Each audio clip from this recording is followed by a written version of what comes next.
नमस्कार सर. आपला पूर्ण परिचय सांगा. माझं नाव अजय लीलाधर व्यापारी, शिवकृषी केंद्र दहेगाव, संचालक. आज आपण इथं दिलीप भाऊच्या शेतात हो, आशा पीक पाहणी करण्यासाठी आलेलो आहोत. बरोबर. काय वाटतं आशाचं वाण पाहून? याचं जे वाण पाहून सर आपल्याला असं लक्षात येते की या झाडाला ब्रँचिंगचं प्रमाण खूप चांगल्या प्रकारे आहे.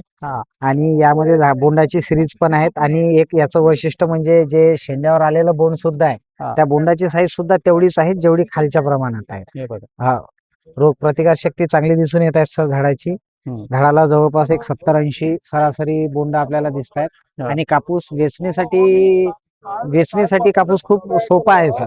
का त्यामुळे आपण जे याचं जर फिकेल्स पाहू तर म्हणजे अतिशय उत्कृष्ट प्रकारचं याचं सर हे आहे. आणि कापसामध्ये सरकीचं प्रमाण जास्त असल्यामुळे कापूस पण वजनदार वाटत आहे. आपण मगाशी बोलवेट केला. हा, आशाचा त्यामध्ये आपल्याला किती जवळपास आपला 8 ग्रॅमचं सरासरी ॲव्हरेज भेटलाय सर. सरासरी 8 8 ग्रॅमचा ग्रॅमचा. average आलाय. आणि ते आहेत सर, बोंडाकडे पाहूनच असं लक्षात येते.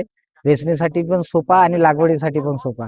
माझी सर्व शेतकऱ्यांना विनंती आहे की जास्तीत जास्त प्रमाणात निजोडीच्या आशा वाणाची शेतकऱ्यांनी लागवड करावी. धन्यवाद.